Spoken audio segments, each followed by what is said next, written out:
দাজ্জাল কোথায় আছে? 2, সে কখন আমাদের চোখের সামনে আসবে? দুনিয়ায় মানুষের চোখের সামনে আসবে। 3, এসে কি করবে?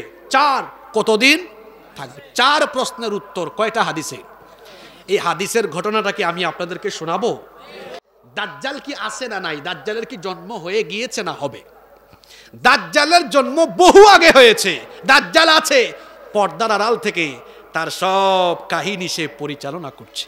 রসুলের সময়ে এক সাহাবী তার 30 জন সাথী নিয়ে এক অজানা অচেন দ্বীপে হারিয়ে গিয়ে দাজ্জালের সাথে দেখা সাক্ষাৎ করে দাজ্জালের সাথে কথা বলে এসেছে। আল্লাহু আকবার বলবেন না? এটা তো আমি নিজে বানায় বলতেছি না, আমি হাদিস শোনাবো। সেই হাদিস কি বলবো? এক হাদিসের ভেতরে 4টা প্রশ্নের উত্তর আছে। জোরে বলেন তো কয়টা প্রশ্নের উত্তর? আপনাদেরকে কষ্ট হচ্ছে? মোনাজাত দিয়ে দেব। এক হাদিসের ভেতরে 4টা প্রশ্নের উত্তর আছে। কি? 1, দাজ্জাল কোথায় আছে? 2, সে কোন সময় বের হবে? 3, বের হয়ে কি করবে? 4, কতদিন থাকবে দুনিয়ায়? কয়টা প্রশ্ন? আবার মনে করিয়ে দেয়, দাজ্জাল কোথায় আছে? 2, সে কখন আমাদের চোখের সামনে আসবে? দুনিয়ায় মানুষের চোখের সামনে আসবে। 3, এসে কি করবে? 4, কতদিন থাকবে? 4 প্রশ্নের উত্তর কয়টা হাদিসে? এই হাদিসের ঘটনাটা কি আমি আপনাদেরকে শোনাবো? এই হাদিসের রাবি বর্ণনাকারী হচ্ছেন একজন মহিলা সাহাবী, নাম হচ্ছে ফাতিমা বিনতে কাইস রাদিয়াল্লাহু আনহা। তিনি বলছেন, ফজরের আজানের ধ্বনি আমার কানে গেল। ফজরের আজান শোনা মাত্রই আমি ঘুম থেকে উঠে গিয়ে ওযু করে আল্লাহর নবীর পিছনে নামাজ আদায়ের জন্য মসজিদে নববীর উদ্দেশ্যে রওনা দিলাম। মসজিদে নববীতে পৌঁছে গেলাম, মহিলাদের কাতারে আমি দাঁড়ালাম, আল্লাহর নবীর ইমামতিতে নামাজ আদায় করলাম। আল্লাহর নবী সালাম ফিরালেন, সালাম ফিরিয়ে তিনি দাঁড়িয়ে গেলেন। দাঁড়িয়ে সব মুসল্লিদেরকে বললেন, চুপচাপ বসে যাও, কেউ আজকে দাঁড়াবে না, তোমাদের উদ্দেশ্যে জরুরি কথা আছে। সব সাহাবীরা বসে গেলেন, কেউ উঠলেন না। আল্লাহর নবী মিম্বরে দাঁড়িয়ে গেলেন, সবার উদ্দেশ্যে বক্তৃতা আরম্ভ করলেন। এরপরে নবীজি বললেন, আমার সাহাবীরা শোনো, তামিম দাড়ি নামটা মুখস্থ রাখবেন। তামিম দাড়ি, তামিম তামিম, সবাই বলেন তামিম। তামিম দাড়ি এতদিন খ্রিস্টান ছিল, আমার কাছে এসে কালেমা পড়ে সে এখন মুসলমান হয়েছে। সে লাখাম এবং জুজাম গোত্রের 30 জন সাথী নিয়ে নৌ ভ্রমণে বের হয়েছিল। জাহাজে উঠার পরে তারা যখন সমুদ্রে সফর করা আরম্ভ করলো, হঠাৎ করে সামুদ্রিক ঝড়ের কবলে পড়ে গেল। সামুদ্রিক ঝড়ের কবলে পড়ে যাওয়ার কারণে তাদের জাহাজ সাগরের মধ্যে হারিয়ে গেল। এইভাবে করে 1 দিন 2 দিন 3 দিন নয়, একটানা 1 মাস সাগরের বুকে তারা হারিয়ে গেল। এরপরে 1 মাস পরে একদিন বিকেলবেলা আসরের পরে তাদের সেই জাহাজ অজানা অচেনা, তারা চিনে না জানে না, এইরকম অচেনা একটা দ্বীপের মধ্যে তাদের জাহাজ গিয়ে নোঙ্গর করলো। তারা সেখানে সবাই নামলো। নামার পরে দেখলো জনমানবহীন এক বিশাল দ্বীপ, কেউ এখানে নাই। তারা ভয়ে ভয়ে সামনে আগাতে লাগলো। ভয়ে ভয়ে সামনে এগিয়ে তারা গিয়ে দেখলো অদ্ভুত আকৃতির এক প্রাণী, যার গোটা গায়ে মোটা মোটা ঘন ঘন লোম। এত বেশি লোম তার শরীরে ছিল, যার কারণে তার সামনে আর পেছনের অংশ কোনটা বোঝাই যাচ্ছিল না। ভীত মনে তারা জিজ্ঞেস করলো, মান আন্ত, তুমি কে? সে তখন বলল, আনাল জাসাসা, আমি হচ্ছি গুপ্তচর, আমি হলাম গোয়েন্দা, আমি হলাম সংবাদ সংগ্রহকারী। তারা বললেন, অজানা অচেনা এই দ্বীপে তুমি কার গোয়েন্দাগিরি করো? সে তখন বলল, আরেকটু সামনে আগাও, তারপরে বুঝবা আমি কার গোয়েন্দাগিরি করি। হাত দিয়ে ইশারা দিল। তারা এবার এর সাথে আর বেশিক্ষণ কথা না বলে সামনের দিকে আগালেন। এগিয়ে গিয়ে দেখলেন একটা ঘরের ভিতরে আমার দিকে তাকান, এই যে 2টা হাত, এই 2টা হাত মাথার পেছনে ঘাড়ের মধ্যে এভাবে দিয়ে শিকলে বন্দী করা, 2 হাত মাথার সাথে এইভাবে দেওয়া, 2 হাত আর 2 পা জিঞ্জির দিয়ে শিকল দিয়ে বাঁধা। অদ্ভুত আকৃতির ভয়ঙ্কর এক চেহারা, দেখলেই ভয় লাগে। এরকম দানব আকৃতির এক লোক, বিশাল চেহারার অধিকারী, বিরাট দানবের মতো, হাত পা জিঞ্জির দিয়ে বাঁধা। তারা ভয় পেয়ে গেলেন। জিজ্ঞেস করলেন, তুমি কে? তখন সে বলল, আমার পরিচয় দিব পরে, তোমরা বলো তোমরা কোত্থেকে এসেছো, তোমরা কারা? তারা তখন বললেন, আমরা আরবের মানুষ, আমরা 30 জন সাথী নৌ ভ্রমণে বের হয়েছিলাম, সামুদ্রিক ঝড়ের কবলে পড়ে সাগরে আমরা হারিয়ে গিয়েছিলাম। 1 মাস পথ চলতে চলতে অজানা অচেনা এই দ্বীপে নোঙ্গর করেছি। এখানে নাকি তোমার একজন গোয়েন্দা আছে, তার সাথে সাক্ষাৎ হয়েছে, সেই এদিকে আসতে বলল। সে তখন বলল, তোমরা আরবের মানুষ এখানে আসলা কেমনে? আজ পর্যন্ত দুনিয়ার কোনো মানুষ এই জায়গাতে আসতে পারেনি, আমার সাথে কথাও বলতে পারেনি, কিভাবে তোমরা আসলে আমি বুঝতেছি না। আমার পরিচয় তোমাদেরকে আমি দিব পরে, আমার কিছু প্রশ্ন আছে, সেই প্রশ্নের উত্তর দাও আগে। তারা বললেন ঠিক আছে, আপনি প্রশ্ন করেন। সে তখন প্রথম প্রশ্ন করল, আচ্ছা আমাকে বাইসান সম্পর্কে খবর দাও। বাইসান হলো আগে ফিলিস্তিনের একটা জায়গা ছিল, এখন ইহুদিরা এটা দখল করে ফেলেছে। তারা জিজ্ঞেস করলেন, বাইসান তো বিরাট একটা শহর, বাইসানের কোন খবর তুমি জানতে চাও? সে বলল, বাইসানে তো বিরাট একটা খেজুর বাগান আছে, সেই খেজুর বাগানে কি খেজুর গাছে কোনো খেজুর আছে নাকি? মানুষ কি খেজুর খেতে পারে নাকি? তারা তখন বলল, হ্যাঁ, বাইসানের খেজুর বাগানে অনেক খেজুর গাছ আছে, এখনো সেই খেজুর গাছের খেজুর মানুষ খায়। সে বলল, ঠিক আছে, আমার দ্বিতীয় প্রশ্ন হলো, তবারিয়া উপসাগরে কি এখনো পানি আছে নাকি? এটাও ফিলিস্তিনের অংশ ছিল, ইসরায়েল দখল করেছে। তারা বললেন, হ্যাঁ,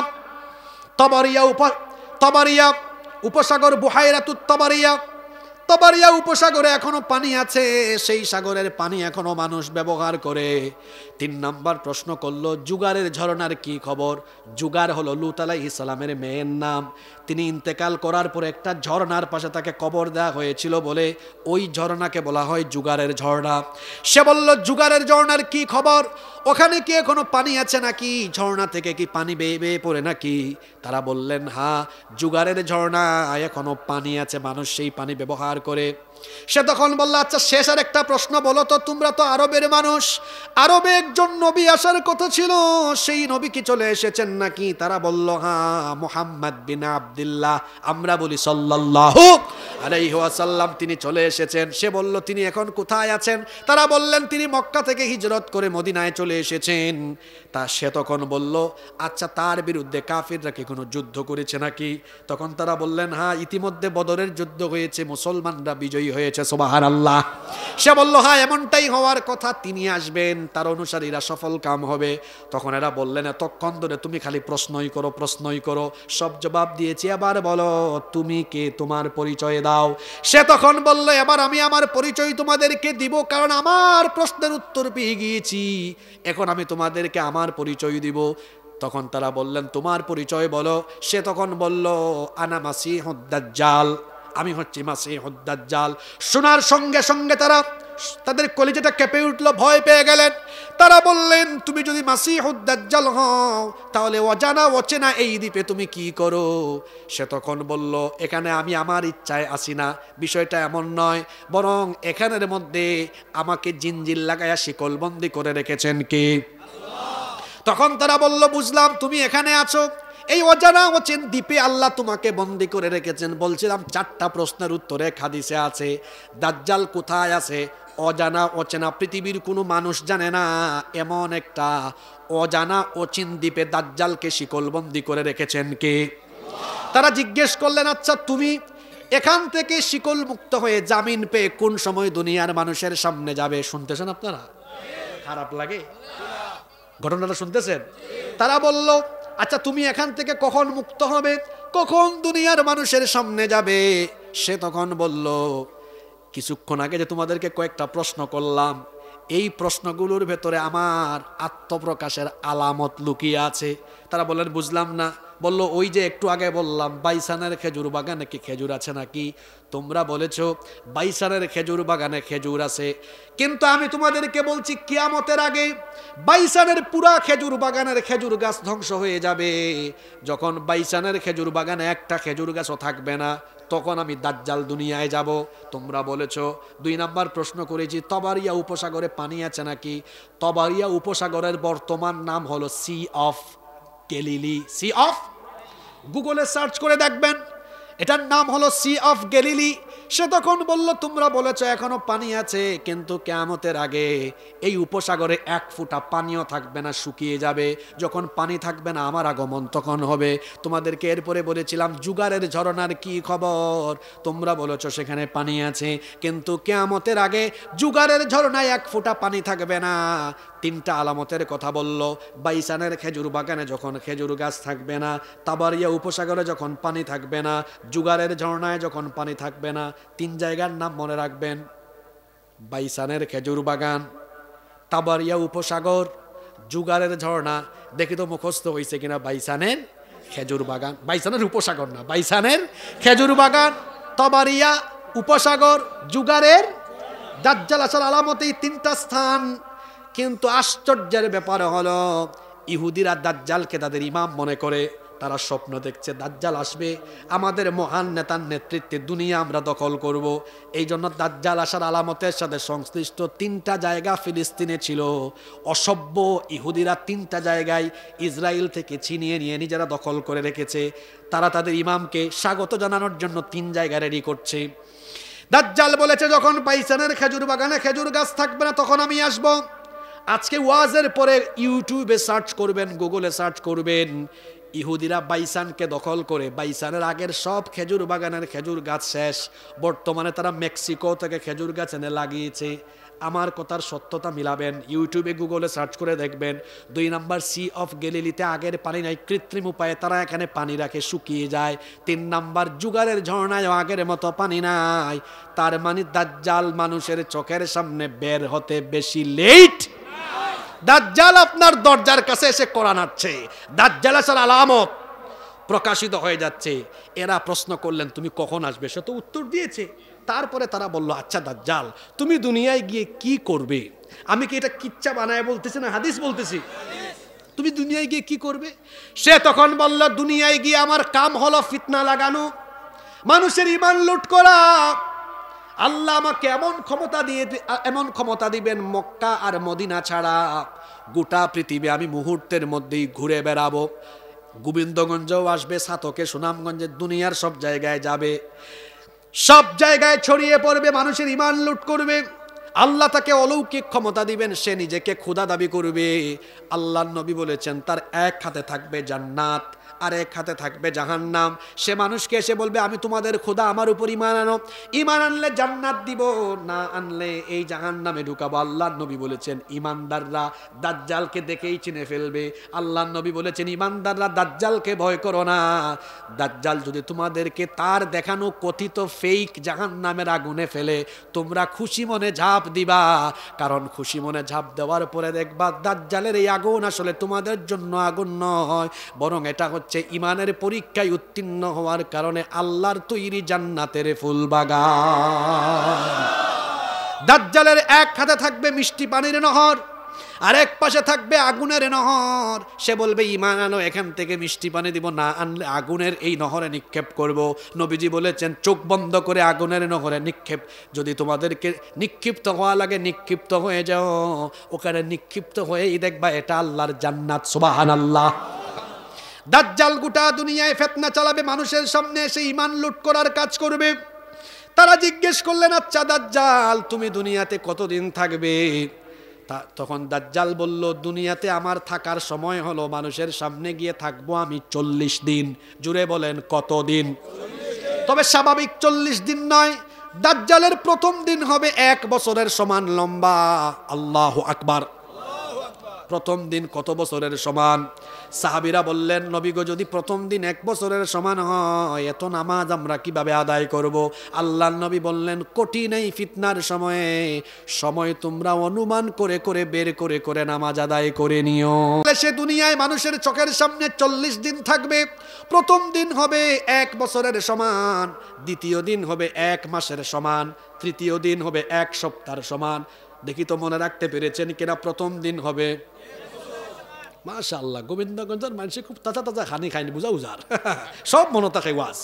2 নম্বর তার দ্বিতীয় দিন হবে 1 মাসের সমান, তৃতীয় দিন হবে 1 সপ্তাহের সমান। তাহলে 40 থেকে 3 বাদ গেল, থাকে কত?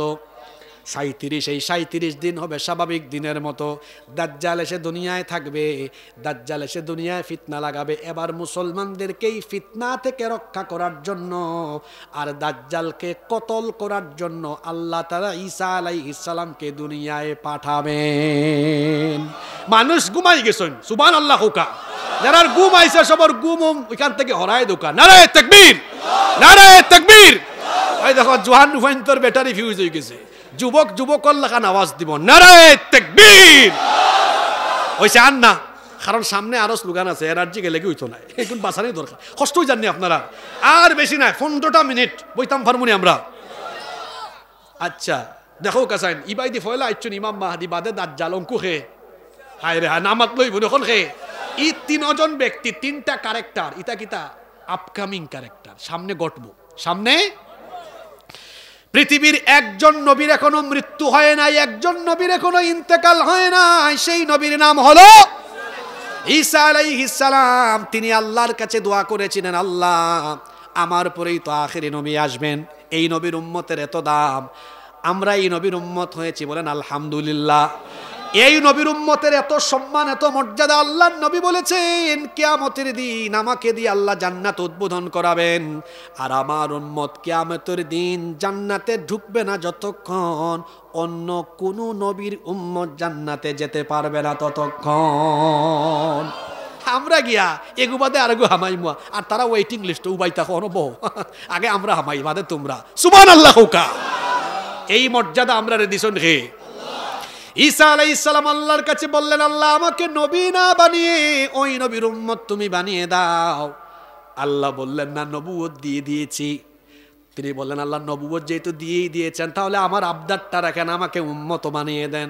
আল্লাহ বললেন ঠিক আছে যাও, এটাও কবুল করলাম, তোমাকে আমি মৌত না দিয়ে আমার হিফাজতে রাখবো, আর আখির নবীর উম্মত বানিয়ে দাজ্জালকে কতলের জন্য তোমাকে আবার দুনিয়ায় পাঠাবো। তবে খ্রিস্টানদের আকীদা হলো, খ্রিস্টানরা মনে করে তারা ঈসা আলাইহিস সালামকে শুলে চড়িয়ে হত্যা করেছে, কিন্তু তারা যাকে শুলে চড়িয়ে হত্যা করেছে তিনি ঈসা ছিলেন না, তিনি ছিলেন মিস্টার মিসা। কারণ তারা ঈসা আলাইহিস সালামকে ধরার জন্য যখন ওই ঘরকে ঘিরে ধরলো, আল্লাহ তাআলা তখন ঈসা আলাইহিস সালামকে ওই ঘর থেকে আসমানে উঠায়া নিয়েছেন। আল্লাহু আকবার। সৈন্যরা ঘরের ভিতরে ঢুকলো, ঢুকার পরে আল্লাহ আবার একটা কাজ করলেন, তাদের মধ্য থেকে একজন সৈন্যকে আল্লাহ ঈসা নবীর সুরত দিয়ে দিলেন। আল্লাহ এটা পারবেন কি পারবেন না? একজনের সুরত ঈসা নবীর মতো হয়ে গেল, এখন তাকে সবাই ধরল, ও ধরছি ঈসারে, এই আমি ঈসা না আমি মিসা, আমি তোমরা লগে আইছি না ঈসারে ধরতাম, হয় বাটপারে হইল না, আয়নার সামনে গিয়া দেখো তুমি ঈসা না মিসা, চেহারারে বদলাই দিছুন হে। তারা এই হ্যান্ডের ধরিয়া নিয়া ডাইরেক্ট শুলো চড়াইয়া মারছেন। এখন এই ঈসা না মিসা, যদি কাউকে ঈসা না মিসা। ঈসা আলাইহিস সালামের এখনো ইন্তেকাল হয় নাই। ঈসা আলাইহিস সালামকে আল্লাহ পাঠাবেন এই যে সিরিয়া, বর্তমান সিরিয়ার দামেস্কের পূর্ব দিকের সাদা গম্বুজওয়ালা মসজিদে একদিন ফজরের নামাজের সময় ইকামত হয়ে যাবে। ইমাম মাহদি আলাইহিস সালাম নামাজি ইমামতির জন্য যখন মেহরাবে যাবেন, ঠিক ওই সময়ে সিরিয়ার পূর্ব দিকের সাদা গম্বুজওয়ালা এই মসজিদে 2 জন ফেরেশতার কাঁধের উপরে ভর করে ওই মসজিদে ঈসা নবী অবতরণ করবেন। ইমাম মাহদি দেখেই চিনবেন, তিনি বলবেন আহলান ওয়া সাহলান ওয়া মারহাবান বিক, আসেন, ওয়েলকাম, আপনি ইমামতির জায়গায় দাঁড়ান। তিনি বলবেন আমি ইমামতি করার জন্য আসি নাই, আপনি মুসলমানদের খলিফা, আপনি ইমামতি করেন, আমি আপনার পিছনে নামাজ আদায় করব, নামাজের পরে আমার কোন দায়িত্ব সেটা আমি মানুষকে জানিয়ে দিব। আল্লাহু আকবার পড়েন। নামাজ শেষ হবে, এবার ঈসা আলাইহিস সালাম ইমাম মাহদিকে পাশে রেখে ভাষণ দিবেন যে দাজ্জাল এসে গোটা দুনিয়াকে ফিতনাময় করে ফেলেছে, ওই দাজ্জালকে কতল করার জন্য, হত্যা করার জন্য আল্লাহ আমাকে পাঠিয়েছেন। আল্লাহু আকবার। লোকেরা তখন ঈসা আলাইহিস সালামের সাথী হওয়ার জন্য পাগল হয়ে যাবে। এখন তিনি বলবেন প্রস্তুত হও দাজ্জালকে মোকাবেলার জন্য।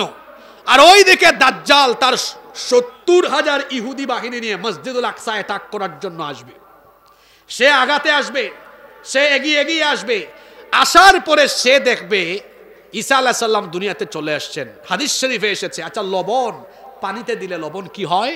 গলে যায়। নবীজি বলেছেন লবণ যেভাবে পানিতে দিলে লবণ গলে যায়, দাজ্জাল ঈসা নবীকে দেখে এরকম গলে যাওয়ার মতো অবস্থা হবে। সে তার 70,000 বাহিনী ফালাইয়া থইয়া দৌড় মারবে।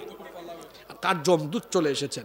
ঈসা আলাইহিস সালাম যখন দেখবেন হে দৌড় মারে, ঈসা আলাইহিস সালামে কইবা মুমিনে হলে তোমরা টার্গেট তোমরা লও, আমার টার্গেট আমি লই। এই ইহুদি হলে তোমরা অত জ্বালাইছন, এবলা আইজ আরম্ভ করো, সাইজ করো।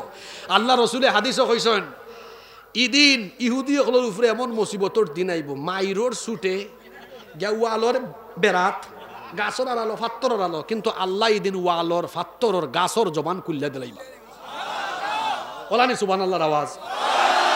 ফাত্তরে উঠতে কইব এই আল্লাহর যোদ্ধা মুজাহিদ, আমার ফিসে এক অভিশপ্ত ইহুদি লুকাইছে, রে ধরো ধইরাও সুব, হায় রে সুব, এমন বাদাম দেওয়া হইব, এমন সুব হইব সব শেষ। আর ইবা ঈসা নবী হেরে হে খে মাতন না কেন হে দৌড়, হে মানে এমন দৌড়, হায় রে হায়, তার দৌড়ি দিন দৌড়িতে দৌড়িতে দৌড়িতে দৌড়িতে কুয়াই গিয়া ও যে বাবে লুদ কোনো গিয়ে আটকিব। ঈসা নবী তারে ধরবা, দৌড়া কইবা ও তোরে দৌড়ছি আজ বহুত দিন বাদে। ও বাবে লুদ ঈসা আলাইহিস সালামের দাজ্জাল রে হত্যা করবা। আল্লাহু আকবার। দাজ্জালও শেষ। ইমাম মাহদি ইমাম মাহদি দাজ্জাল ঈসা নবী নিয়ে আলোচনা করলাম। দাজ্জাল ফিতনা ছড়াচ্ছে, দাজ্জালের জন্ম হবে না হয়ে গিয়েছে। ও আমার গোবিন্দগঞ্জের যুবক ভাইরা, দাজ্জালের ফিতনায় পড়বেন না। রাসূল বলেছেন দাজ্জালের অনুসারী হবে ইহুদিরা। দাজ্জাল ইহুদিদের মাধ্যমে পৃথিবীতে ফিতনা চালাবে। আজ দাজ্জালীয় ফিতনা পৃথিবীতে চলছে, আর আমার মুসলমান যুবকেরা দাজ্জালীয় ফিতনায় পড়ে যাচ্ছে। শরীরে ট্যাটু অঙ্কন করছে, মেসি আর নেইমারকে ফলো করে গায়ে ট্যাটু আঁকে, তাদের কাটিং চুল রাখে, তারপরে দেখা যায় কানের মধ্যে কানের দুল দেয়, তারপরে তাদের বানানো মোবাইল ফোনের সঠিক ব্যবহার না করে অপব্যবহার করে জিনা ব্যভিচারের সাগরে গা ডুবিয়ে দিয়ে দাজ্জালীয় ফিতনায় মুসলমান আজ নিপতিত হয়েছে।